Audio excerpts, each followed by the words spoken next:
cada uno de nosotros. Vamos a ir inmediatamente a la primera carta de Juan, capítulo 1, versículo 1 al 3. Primera carta de Juan, capítulo 1, versículo 1 al 3, para que los niños, ¿verdad?, van para su clase. Vamos a... Entonces, si lo tienen, lo leemos, la verdad, como está escrito, en el nombre del Padre, del Hijo y del Espíritu Santo. Y dice así: lo que era desde el principio, lo que hemos oído, lo que hemos visto con nuestros ojos, lo que hemos contemplado y palparon nuestras manos tocante al verbo de vida, porque la vida fue manifestada y la hemos visto y testificamos y os anunciamos la vida eterna, la cual estaba con el Padre y se nos manifestó. Lo que hemos visto y oído, eso os anunciamos, para que también vosotros tengáis comunión con nosotros, y nuestra comunión verdaderamente es con el Padre y con el Hijo Jesucristo.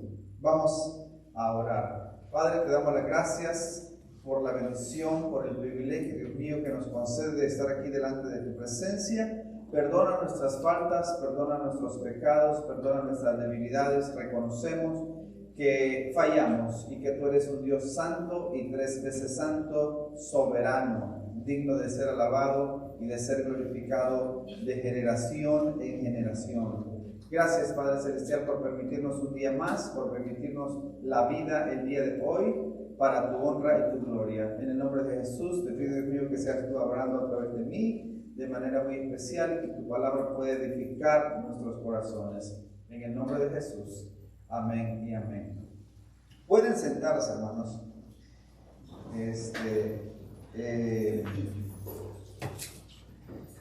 Hoy vamos a hablar de un tema interesante y es sobre testigos oculares acerca de la historia de Jesús. O sea, lo que queremos decir es que nuestra fe cristiana no está basada en un personaje mitológico, en algo que es una leyenda y que probablemente existió, que tal vez no existió, que existió hace muchísimos años y no hay evidencia de ello. Por supuesto que lo hay. Cristo es un personaje que cualquier historiador honesto, sincero, pues tiene que admitir que en la historia existió un personaje llamado Jesús. Y no solamente los datos que tenemos bíblicos, los cuales hay muchísimos, sino que también datos extrabíblicos que prueban la existencia de que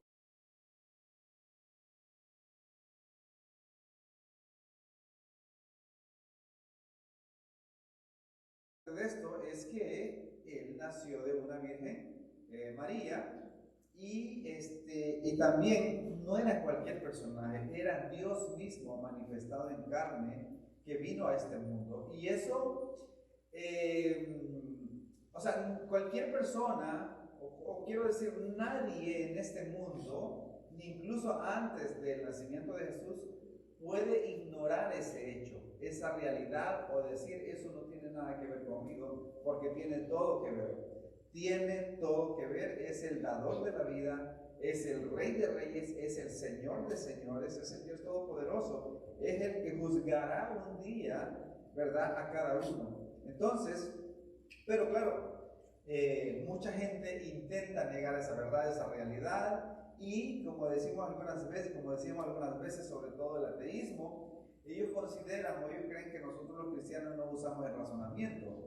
Alguien dijo que la fe del cristiano, y cuando digo del cristiano obviamente me refiero al cristiano verdadero, porque es que ese nombre ha sido muy mal usado. El sistema católico, ellos se hacen llamar cristianos, y cuando hacen reportes, por ejemplo, de China, por ejemplo en China, algunas partes de China, sobre la persecución contra los cristianos evangélicos, también hablan de los cristianos católicos, pero nosotros ya sabemos que La palabra cristiano pues viene de Cristo, pero de los verdaderos seguidores de Cristo, no de los que dicen ser cristianos. Así que es una palabra que cuando la aplicamos tenemos que hacer la diferencia bien si nos referimos a los cristianos evangélicos o otra clase de cristianos que se hacen llamar cristianos, y no digamos tantas sectas que hay, ¿verdad?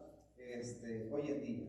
Séptimo Día, Testigos de Jehová, Mormones y etcétera. La lista es grandísima. Entonces, es algo que la existencia o la historia no puede negar, que un personaje llamado Jesús pasó por esta tierra hace 2000 años y que nuestra fe está basada en ese objeto, en ese Cristo. Cristo es el objeto de nuestra fe, no es una fe ciega. No es una fe ciega. Alguien dijo que aunque la fe del cristiano va más allá de lo razonable, no va en contra de la razón. No quiere decir que vaya en contra de la razón. O sea, imposible.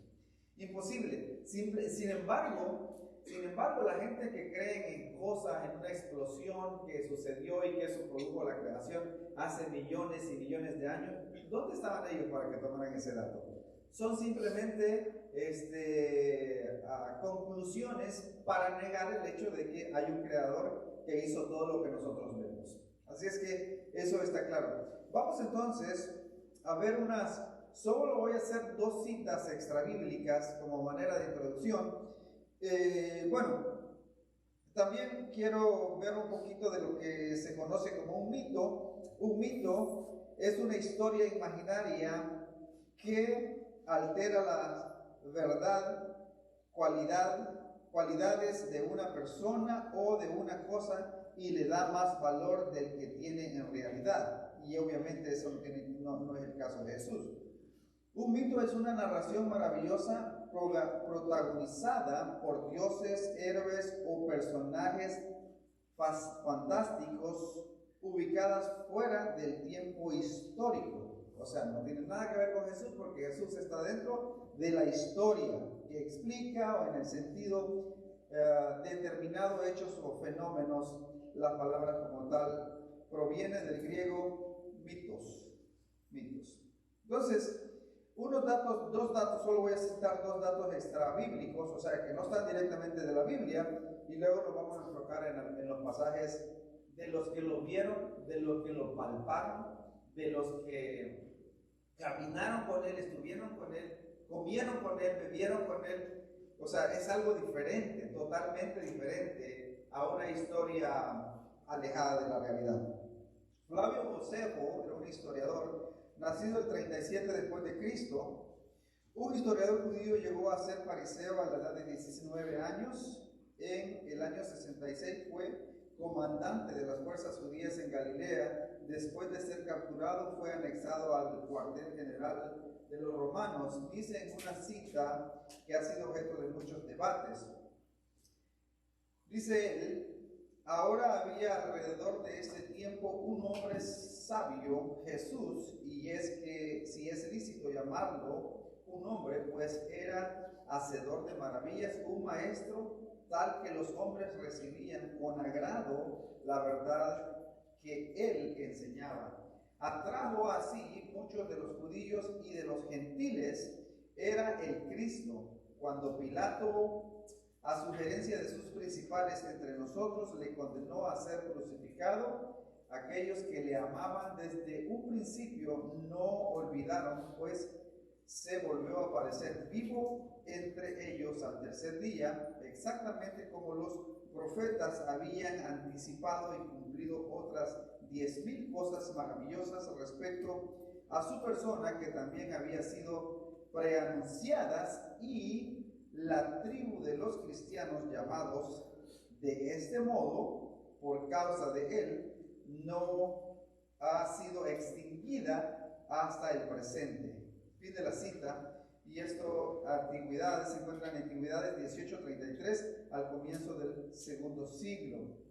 Entonces, es una realidad que no solamente se encuentra datada o registrada en los textos bíblicos, los cuales son muchos, pero que también muchos otros historiadores tienen que admitir y afirmar, y lo digo, los que son honestos no tienen problema Con hacerlo, los que tienen prejuicios, pues dicen que fue una leyenda o fue un mito o algo parecido a la mitología griega, ¿verdad? O cosas así que creen en cosas que no existen. Un texto arábigo dice lo siguiente: por ese tiempo había un hombre sabio llamado Jesús, y su conducta era buena y era conocida por su virtud, y mucha gente de entre los judíos y de las demás naciones se hicieron sus discípulos. Pilato le condenó a ser crucificado y a morir. Los que habían llegado a ser sus discípulos no abandonaron su discipulado. Ellos informaron que se les apareció 3 días después de su crucifixión, que estaba vivo. Según esto, él era posiblemente el Mesías, acerca de quien los profetas habían relatado maravillas. Citado del libro Evidencia que exige un veredicto, página 85. Entonces, hay muchos datos de Jesús. O sea, nuestra fe está basada en hechos o en un personaje real, no en una leyenda.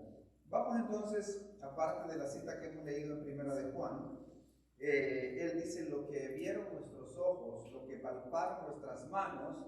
Eso es muy conocido en el griego y también en el español, de hacer énfasis, y como que puede ser hasta redundante. No obstante, el propósito es afirmar lo que se está diciendo o confirmar lo que se está diciendo.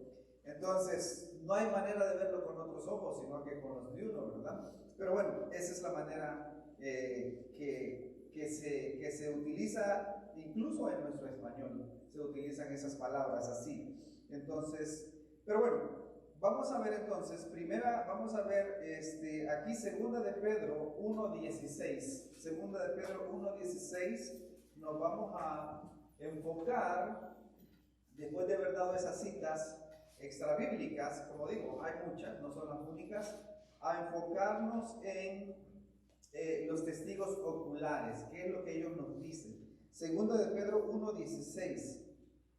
Ellos testigos presenciales de la gloria de Cristo. Dice así: porque no os hemos dado a conocer el poder y la venida de nuestro Señor Jesucristo siguiendo fábulas artificiosas, sino habiendo visto con nuestros propios ojos su majestad. Su majestad. Se le conoce como pleonasmo, eso de con nuestros propios ojos o tocarlo con nuestras propias manos. Entonces, lo que están afirmando es que es algo real, una realidad. O sea, no está basada en algo que no podemos comprobar nuestra fe, sino en algo real, algo que existió. No es fábulas, no son fábulas artificiosas, no son mitos, sino que como habiendo visto con nuestros propios ojos su majestad, su gloria. Y lo que ya leímos, ¿verdad? Primera de Juan 1, capítulo 1, versículo 1 al 3, dice Juan nuevamente, ya lo leímos al principio: lo que era desde el principio, lo que hemos oído, lo que hemos visto con nuestros ojos, lo que hemos contemplado y palparon nuestras manos tocante al verbo de vida, porque la vida fue manifestada y la hemos visto y testificamos y os anunciamos la vida eterna, la cual estaba con el Padre y se nos manifestó. Lo que hemos visto y oído, eso os anunciamos, para que también vosotros tengáis comunión con nosotros, y nuestra comunión verdaderamente es con el Padre y con su Hijo Jesucristo. O sea, estamos recibiendo aquí información de primera mano,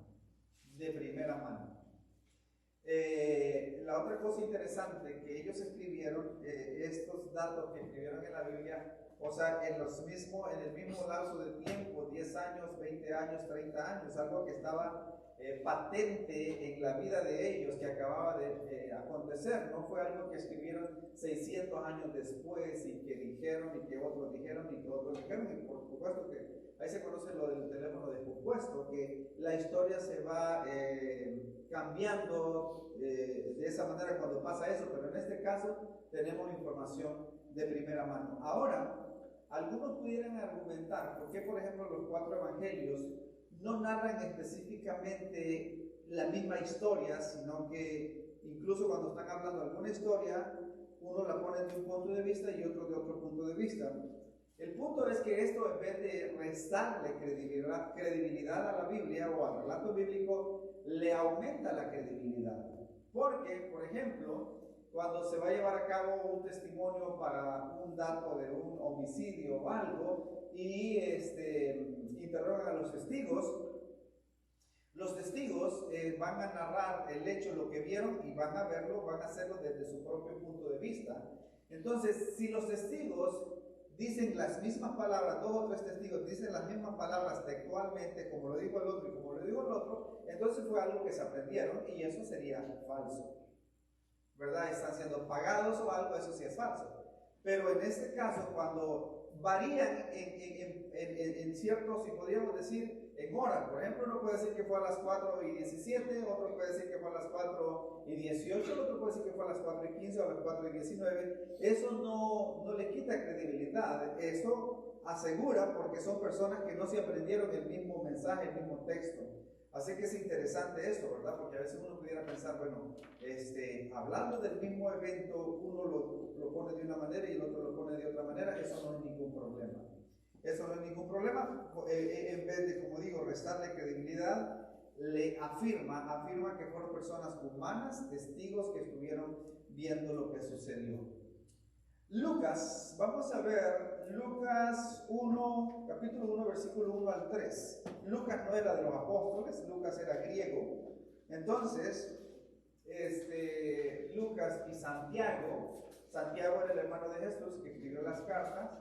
La carta de Santiago era hermano de Jesús, no era apóstol. Pero ahora vamos a ver uno de los requisitos para que la palabra de Dios o para que algún libro pudiera estar dentro del canon del Nuevo Testamento. Uno de los requisitos era que debieran haber andado con Jesús, o sea, que hubiesen sido testigos oculares. Bueno, Lucas no anduvo con Jesús, no lo vio, sin embargo, recopiló la información de primera mano, de los que anduvieron con él, de los que estuvieron con él, y escribió lo que Jesús directamente dijo. Por eso es palabra de Dios. Lucas está como dentro de los libros que son inspiración de Dios, por supuesto. En este caso es lo que sucedió históricamente, o los testimonios que él recopiló de los que anduvieron con él. Lucas 1:1 al 3 dice así: puesto que muchos han tratado de poner en orden la historia de las cosas que entre nosotros han sido ciertísimas, tal como nos la enseñaron los que desde el principio lo vieron con sus ojos y fueron ministros de la palabra, lo que nos estaba diciendo Juan. 3. Me ha parecido también a mí, después de haber investigado con diligencia todas las cosas desde su origen, escribírtelas por orden, oh excelentísimo Teófilo. Así es que él, ¿de quién Lucas agarró la información? De los que lo vieron con sus propios ojos, de los que anduvieron allí, de los que lo palparon, de los que caminaron con él, de los que comieron con él, de los que anduvieron predicando la palabra con él. Así es que no fue, y no fue 300 años después, ni 500 años después, sino que fue inmediatamente, quizás décadas, o sea, no había pasado mucho tiempo para que él empezara a recopilar esa información que estaba bien fresca en la mente de los discípulos que anduvieron con él. Ahora vamos a ver Hechos 1, del 1 al 3, que el autor de este libro de los Hechos también es Lucas. Y Lucas, por supuesto, según los historiadores, o por ejemplo el doctor César Vidal, Lucas, de la manera que escribe, de la manera que enseña la historia, ha sido reconocido como uno de los mejores historiadores del mundo.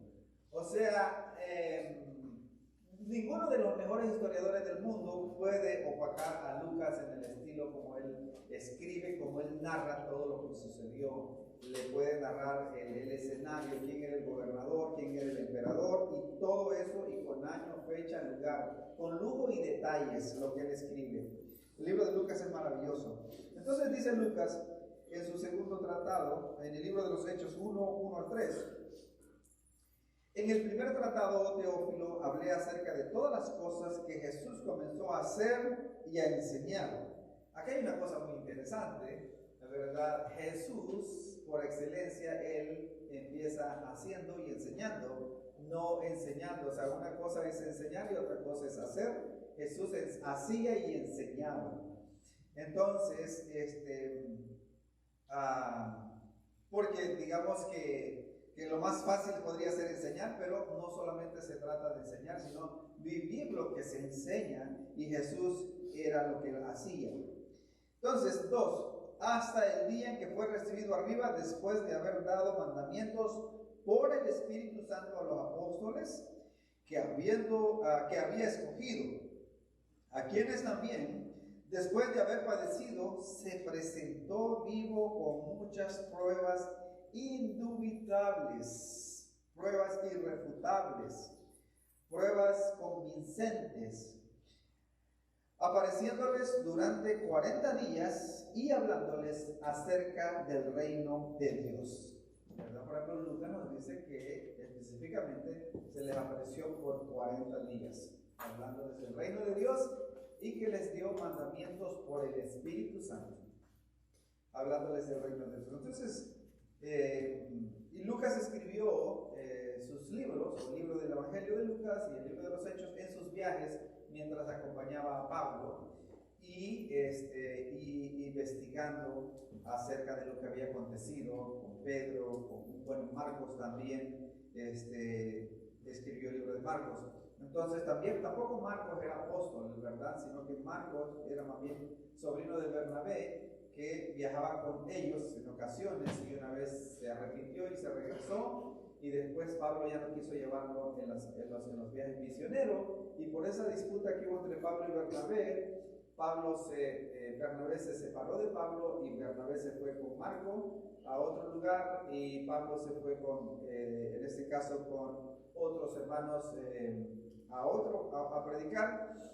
Se molestó Pablo. Sin embargo, después de que habían pasado los años, les dice que traigan a Marco también, porque Marco era una parte importante. Pero bueno, entonces ahora vamos a ver, siguiendo con los testimonios oculares acerca de Jesús, 1 Corintios 15, 6 al 8. 1 Corintios 15, 6 al 8. O sea, esto es interesante, hermano, y es emocionante, porque no estamos hablando de un personaje aislado. O sea, nadie en la historia de este mundo es más famoso que Jesús. O sea, Jesús, desde antes que nacieran, 800 años, 1500 años, 2000 años, ya se hablaba de él. Ya se hablaba de él. Desde Génesis 3:16 ya se hablaba del Mesías, del que iba a venir a restaurar. Ahora, entonces, eso hace la diferencia del Evangelio a las otras religiones. Por ejemplo, Isaías narra acerca de Jesús 700, 800 años antes de Cristo, exactamente todo lo que iba a padecer en la cruz del Calvario. Isaías 53. Entonces, ¿quién puede predecir el futuro con tanta exactitud? Solamente Dios. Solamente Dios. Nadie más ni de lejos puede predecir el futuro. Solamente Dios. ¿Por qué? Porque Él es Dios, Él sabe todo, Él lo conoce todo. De ahí nadie más, ningún Dios, ningún ser humano, nadie se puede dar ese lujo de predecir el futuro. Solamente Dios. 1 Corintios 15, 6 al 8. Después apareció a más de 500 hermanos a la vez, de los cuales muchos viven aún y otros ya duermen. Cuando Pablo estaba escribiendo esto, era algo que había pasado en su generación. Muchas personas todavía estaban vivas que podían dar testimonio, podían dar fe de lo que Pablo estaba escribiendo. Después apareció a Jacobo, que era el hermano de Jesús. Después a todos los apóstoles y al último de todos, o sea, Pablo es el último de los apóstoles, como a un abortivo me apareció a mí. Por eso es que ya no hay apóstol. Pablo fue el último apóstol. Él es el último. Si hay apóstoles hoy en día, entonces ¿qué número serán? Entonces lo que Pablo dijo no era cierto, ¿verdad? Pero no, Pablo era el último de los apóstoles. Entonces los que hay en día ahora son falsos apóstoles. No son plantadores de iglesia. No todos los dones se pueden manifestar en ellos, como sucedió con Cristo y los apóstoles, milagros, maravillas, sanaban, y si se jactan de ser milagros, son falsos, son mentirosos. Así es que ese es otro tema, pero tenemos que tener cuidado. Entonces Jesús, había testigos. Ahora, una cosa bien interesante, que estos que lo vieron, o los que estuvieron con él, caminaron con Jesús, estuvieron dispuestos a dar su vida. ¿Quién sería capaz de dar su vida por una mentira? ¿Verdad? La primera va a decir, no, ¿sabe qué? Si es mentira, lo que estoy diciendo es mentira, por salvar su vida. No vale la pena morir por una mentira, ¿verdad? Perder la vida por una mentira no vale la pena. Pero si es por una verdad, en el caso por Jesús, por la realidad, ya Jesús se los había profetizado, era un privilegio para ellos poder hacerlo. Era un privilegio para ellos poder hacerlo. Era decir, bueno, era algo como ser escogido digno de, o eso confirmaba su llamado a la salvación y pasar a la vida eterna, a la gloriosa vida eterna. Entonces, cuando eso pasaba. Y bueno, entonces, cuando Pablo escribe a los Corintios, habían personas vivas que eran testigos oculares de que eso sucedió. Juan 20, 30 al 31, Juan 20, 30 al 31, dice el propósito del libro, Juan 20, 30 al 31. Hizo además Jesús muchas otras señales en presencia de sus discípulos, las cuales no están escritas en este libro, pero estas se han escrito para que creáis que Jesús es el Cristo, el Hijo de Dios, para que creyendo tengáis vida en su nombre. Así es que el propósito de Juan de escribir esto es para los que nosotros, para los que no vimos, ¿verdad? Y Jesús, hablando con Tomás, le dice, porque creíste, y lo reprendió, porque Tomás, cuando el Señor se les apareció el primer día de la semana, y Tomás no estaba ahí, ¿verdad? ¿Quién sabe dónde andaba Tomás? O sea, por eso es importante estar, ¿verdad?, donde están los hermanos. Y Jesús se les apareció y les dijo, pasa a vosotros, sin abrir las puertas. Entonces, y ellos lo vieron, y después cuando apareció Tomás le contaron, y Tomás dijo, no, si yo no veo no voy a creer. Entonces 8 días después se les apareció cuando estaba Tomás y le dijo Tomás, o sea, lo encaró y le dijo Tomás, mira mis manos, mete tu mano en mi costado. Y Tomás dijo, Señor mío, Dios mío. Y le dijo, cree y no seas incrédulo, ¿verdad? Pero bienaventurados los que sin ver creyeron. Entonces, Juan dice, esto ha sido escrito para que creáis que Jesús es el Hijo de Dios. Eso es verdad, es algo verídico, es algo que está ahí y que no podemos ignorar, que no podemos negar. Y los que se atreven a ignorarlo o a pensar que esto simplemente se escribió nada más por llenar un espacio o quién sabe, pues se hacen responsables. Se hacen responsables sobre todo para no obedecer la palabra de Dios, porque el Evangelio o dice que Dios da gracia a los humildes, o Dios da gracia a los que obedecen la palabra de Dios, a los que nos importa la palabra de Dios, a los que no les importa, pues un día tendrán que entregar cuenta por esa actitud irreverente a la palabra de Dios, o esa actitud irreverente a obedecer la palabra de Dios. O sea, esto es algo diferente. Por ejemplo, a veces los hijos, y eso pudiera pasar, no debería ser así, pero los hijos pudieran obedecer o no obedecer a sus padres les dan consejo y ellos pueden obedecerlo o no obedecerlo y aparentemente no pasa nada en el momento. Pero con Dios no es así. Con Dios no es así. O sea, Dios, Él es Rey de Reyes, Él es soberano. Si Él da una orden, si Él dice algo que se tiene que hacer, se tiene que hacer. Porque Él es Dios, Él todo lo conoce. Él todo lo conoce. estaba meditando en Juan 21, habla la historia de cuando Pedro, ya Jesús se le había aparecido 2 veces, pero Pedro dijo, voy a ir a pescar, y los demás dijeron, yo también voy contigo, y 7 en total fueron a pescar de los discípulos de Jesús. En la noche fueron a pescar, ¿verdad? Jesús los había llamado, la profesión de ellos era pescadores, eran profesionales en eso, y Jesús les dijo que dejaran sus redes y que los iba a hacer pescadores de hombres. Cuando Jesús resucita, ellos no pueden creer o están, quizás no saben cómo accionar. Pedro lo había negado 3 veces, y dijo, voy a pescar, y el Señor no le había dado ese ministerio o ese trabajo, más bien regresó al trabajo que había tenido, y los otros lo siguieron, pescaron toda la noche y no pescaron nada. Así que hay una enseñanza: cuando no estamos dentro de la voluntad de Dios, no vamos a prosperar en lo que querramos hacer si está fuera de la voluntad de Dios. No obstante, algunas veces se puede ver un avance o algo próspero, y eso no quiere decir tampoco que eso sea la voluntad de Dios. Por ejemplo, en el caso de Balaam le pidió a Dios, o sea, Balaam, ¿cómo se le ocurre pedirle a Dios que le dé permiso de ir a maldecir al pueblo que Dios había bendecido? Era ridículo, ¿verdad? Pero le pidió una vez y otra vez, y Dios le dijo, bueno, ve, pero va a hacer lo que yo le diga, y por poco el ángel mata a Balaam en el camino. Ya conocemos la historia. Entonces, Pedro y los discípulos estaban pescaron, trabajaron toda la noche y no pescaron nada. Jesús, Dios, que es el Rey de Reyes y Señor de Señores, el Dios de todo el universo, que a Él se le debe de obedecer en todo, mandó a los peces que se alejaran de los botes, de los barcos de los discípulos, que no se acercara a ninguno. Toda la noche pescaron y no pescaron nada. Antes del amanecer, o para el amanecer, apareció un personaje a la orilla del mar, a cierta distancia del mar, porque es un lago, pero se le conoce como mar. Y él se acercó y les dijo que si tenían algo de comer, y ellos le dijeron que no. Entonces uno de ellos dijo, es el Señor.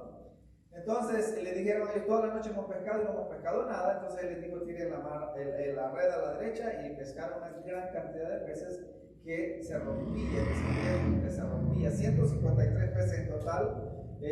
Pudieron sacar, y cuando ellos llegaron a la orilla, Jesús ya tenía brasas encendidas, y tenía pan y pescado asado, y los invitó a comer, a desayunar. Entonces, pero luego le pregunta a Pedro, Simón, hijo de Jonás, ¿me amas? Y él lo dijo con prontitud, sí, Señor, tú sabes que te amo. Entonces, y le preguntó la segunda vez, y le preguntó la tercera vez, y allí la tercera vez él se entristeció, ¿verdad? Porque le había preguntado por tercera vez.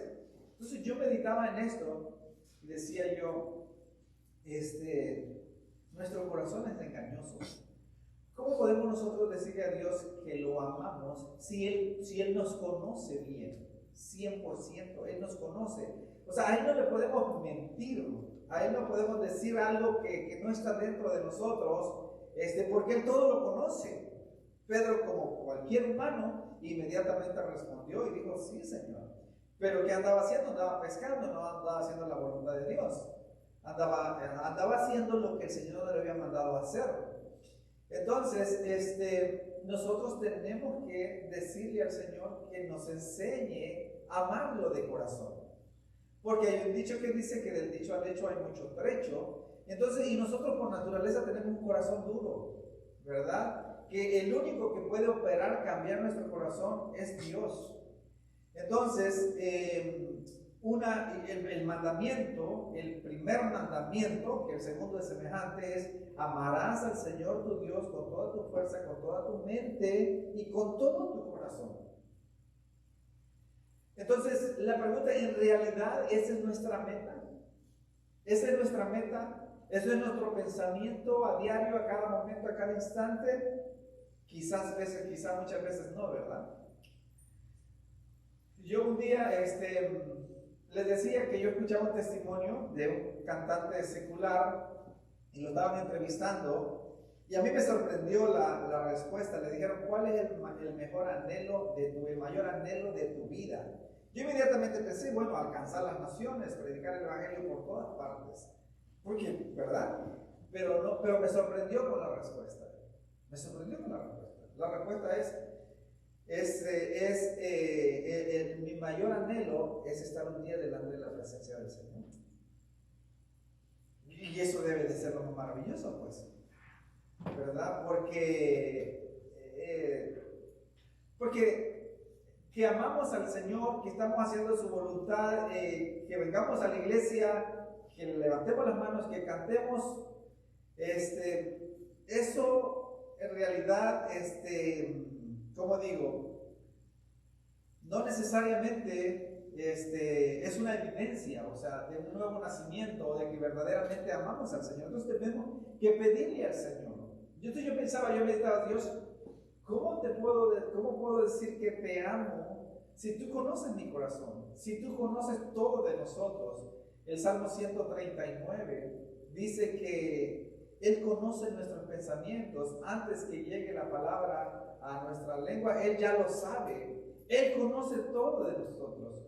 O sea, nosotros no podemos engañar a Dios. Cualquier ser humano le podemos decir lo que sea y esa persona no sabe si eso es verdad o no es verdad. O qué tanta, pero Dios sí lo sabe todo. Él lo conoce todo.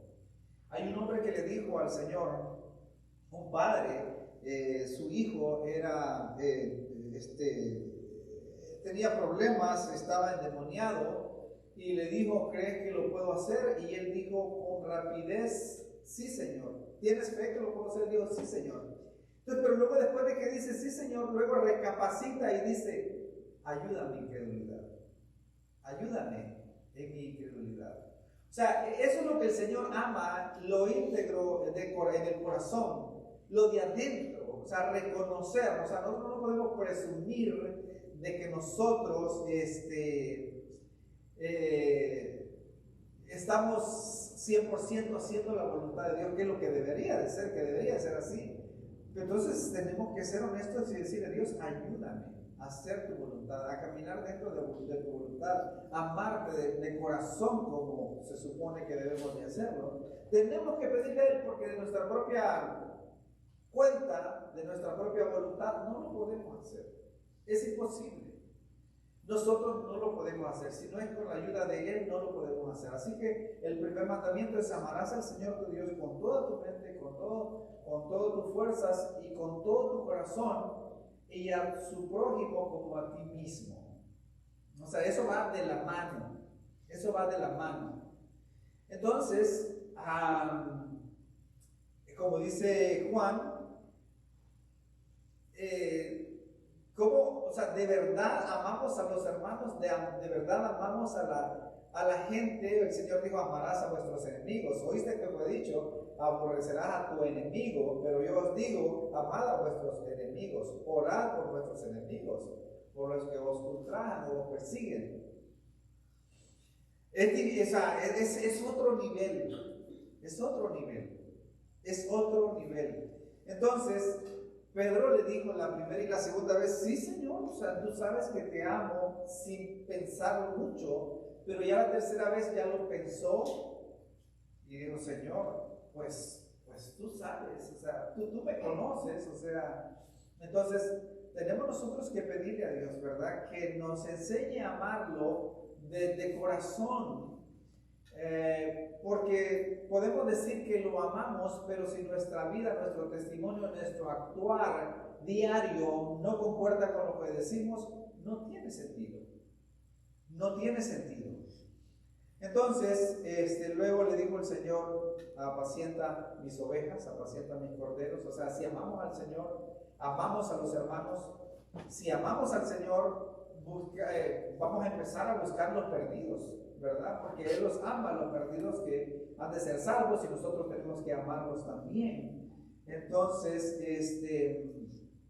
tenemos que pedirle al Señor que nos ayude. Tenemos que pedirle al Señor que nos ayude. Y el Señor dijo, separados de mí nada podéis hacer, ¿verdad? Bueno, porque fácil somos distraídos por este mundo. A Pedro se le hizo fácil ir a pescar, hacer lo que él sabía hacer, regresarse a pescar, ¿verdad? Pero vemos que no tuvo buenos resultados si no hubiese estado, a menos que esté dentro de la voluntad de Dios. Sin embargo, cuando predicó el primer mensaje y el segundo mensaje, miles de personas se arrepintieron de corazón. ¿Por qué? Porque el Señor estaba ahí, la voluntad del Señor estaba ahí. Vamos a continuar entonces aquí. Primera de Pedro 5.1, creo que no hemos leído. Sí, Primera de Pedro 5.1. Vamos a leer Primera de Pedro 5.1. Dice, ruego a los ancianos que están entre vosotros, y yo anciano también con ellos, y testigo de los padecimientos de Cristo, que soy también participante de la gloria que será revelada. Él está hablando ya siendo anciano, que es testigo de los padecimientos de Cristo. Entonces, nuevamente nuestra fe no está basada en una leyenda, en algo que vagamente se puede comprobar, ¿no? Por el contrario, se puede comprobar con toda certeza, con toda sinceridad, ¿verdad? O con muchas evidencias. Vamos a ver entonces ahora otro texto aquí, en Hechos 1, 9 al 11. Hechos 1, 9 al 11.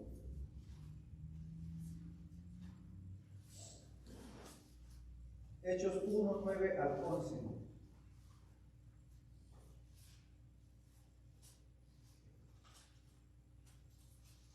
Dice así. Dice, y habiendo dicho estas cosas, viéndole ellos, fue alzado y le recibió una nube que le ocultó de sus ojos. Y estando ellos con los ojos puestos en el cielo, entre tanto que él se iba, he aquí que se pusieron junto a ellos dos varones con vestiduras blancas, los cuales también le dijeron: varones Galileos, ¿por qué estáis mirando al cielo? Ese mismo Jesús que ha sido tomado de vosotros al cielo, así vendrá como le habéis visto ir al cielo. Entonces, esto tiene que ver con nosotros y con todo el mundo, con todo ser humano. La primera etapa, la primera venida de Cristo, está verificada, está constatada por la historia, es real. Pilato es famoso por haberlo condenado a la muerte, a la crucifixión. En ese sentido, y es algo que no se puede negar, imposible. Aquí me había pasado un texto aquí que es Hechos 10:39 al 42. Hechos 10:39 al 42. Vamos a ver. Entonces, esto es interesante porque digo, aunque la fe, como mencionamos al principio, está basada en lo que es más allá, en lo que va más allá de lo razonable, no va contra la razón. Hechos 10:39 42. Y nosotros somos testigos de todas las cosas que Jesús hizo en la tierra de Judea y en Jerusalén, a quien mataron colgándole en un madero. A este levantó Dios al tercer día e hizo que se manifestase, no a todo el pueblo, sino a los testigos que Dios había ordenado de antemano, a nosotros que comimos y bebimos y con él después que resucitó de los muertos, y nos mandó que predicásemos al pueblo y testificásemos que Él es el que Dios ha puesto por juez de vivos y muertos. Por juez de vivos y muertos. Ningún personaje como Jesús ha tenido tantos enemigos. Y mucha gente hacen debates para negar la existencia de Jesús. Pero ellos no hacen debate para negar la existencia de los unicornios y cosas así, o de las sirenas. No hay debates de eso. ¿verdad?, de cosas mitológicas, pero sí hay debate y si la gente se empeña en negar la existencia de Jesús, lo cual es imposible, como querer tapar el sol con un dedo. Entonces, la escritura es bien clara, testigos, Él resucitó de entre los muertos. Ahora vamos a ver que los incrédulos, los mismos incrédulos no podían negar lo que los apóstoles estaban predicando, los mismos incrédulos. Vamos a ver Hechos 1, 9 al 11. Hechos 1, 9 al 11. Y ahí vamos a estar terminando. Hechos 1, 9 al 11. Esto ya lo leímos. No. Eso ya lo leímos. Entonces es Hechos 2, 22. Hechos 2, 22 también. Entonces, hay muchas evidencias, documentos, datos sobre Jesús. Hechos 2:22, varones israelitas, oíd estas palabras.